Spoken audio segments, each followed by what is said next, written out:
bread, rice, potatoes. These are the foods most people with diabetes are told to avoid. But let's be honest, these foods are part of nearly every culture on the planet. Telling someone never to touch them again, not realistic. The truth is, you can eat them safely if you know how. I'm Dr. Eric Berg, and today I'll show you simple, science-based ways to enjoy carbohydrates without sending your blood sugar on a roller coaster. Even though I'm a doctor, I'm not your doctor, so always check with your physician before changing your diet or medication. Now, let's start with one of the most powerful yet least known tools, resistant starch. Most starches, bread, pasta, baked goods, break down fast into glucose. That's what causes those quick spikes in blood sugar and worsens insulin resistance over time. Resistant starch, on the other hand, behaves completely differently. Your enzymes can't digest it easily, so instead of turning into sugar right away, it travels to your large intestine where your gut bacteria ferment it. This process produces short-chain fatty acids like butyrate, which improve insulin sensitivity, reduce inflammation, and strengthen your gut lining. So how do you get resistant starch? Here's a simple trick. Cook your starches, then cool them down, and reheat them later. When starch cools, part of it crystallizes into this resistant form, a process called retrogradation. So, if you cool your rice, potatoes, or pasta for 24 hours and then reheat them, they digest slower and cause a smaller glucose spike. Multiple studies confirm this cooled and reheated starches produce significantly lower post-meal blood sugar and insulin levels than freshly cooked ones. So no, you don't need to give up your favorite foods, just change how you prepare them. And there are plenty of foods that naturally contain resistant starch: beans, lentils, peas, oats, barley, all fantastic options. Now, let's talk food pairing. We rarely eat carbs by themselves, and what you eat with them can change your glucose response dramatically.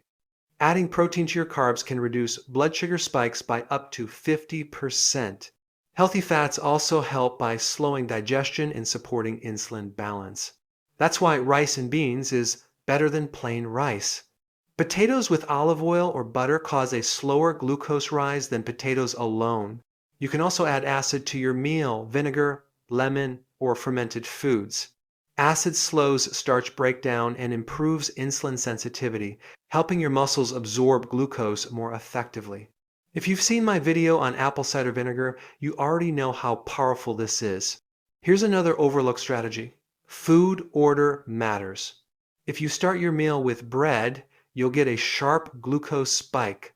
But if you eat your protein and vegetables first and save carbs for last, your glucose curve will flatten dramatically.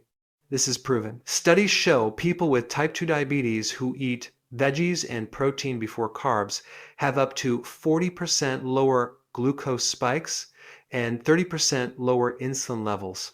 So, next time you're at a restaurant and they bring bread first, skip it for now. Start with your salad and protein, then enjoy the bread. It's a tiny habit shift that gives huge metabolic results. And here's another big one. Walk after your meals. Just 10 minutes of light walking after eating lowers blood sugar significantly. It doesn't have to be a workout. Even cleaning the kitchen or climbing stairs works. Why? Because walking activates the soleus muscle, a glucose sponge in your calves that burns sugar efficiently without fatigue. Next, let's address the myth that all carbs are bad. It's not the carbs themselves, it's the type and processing. Refined carbs like white bread, cereal, or chips hit your bloodstream fast, like throwing gasoline on a fire. Whole or coarse grains burn slowly, giving you steady energy and smoother glucose curves. So think white bread equals sawdust in the fire. Oats, barley, beans equals slow-burning logs. If you choose carbs, make sure they're whole, high fiber, and minimally processed. Fiber is your best friend. It slows glucose absorption and supports healthy digestion. And one last powerful habit, don't eat late at night. Our ability to handle glucose drops in the evening. Your insulin sensitivity and pancreas function follow a natural circadian rhythm. Plus, melatonin, your sleep hormone, suppresses insulin, meaning your blood sugar stays higher if you eat close to bedtime. So try to finish dinner at least 3 hours before bed. If you do these things, resistant starch, smart food pairing, timing, movement, you can enjoy carbs again without the blood sugar chaos. I'm Dr. Eric Berg, and this is the Wilness Hub Plus 50. If this helped you, share it with someone you care about. And remember, small daily habits can change your metabolism for life.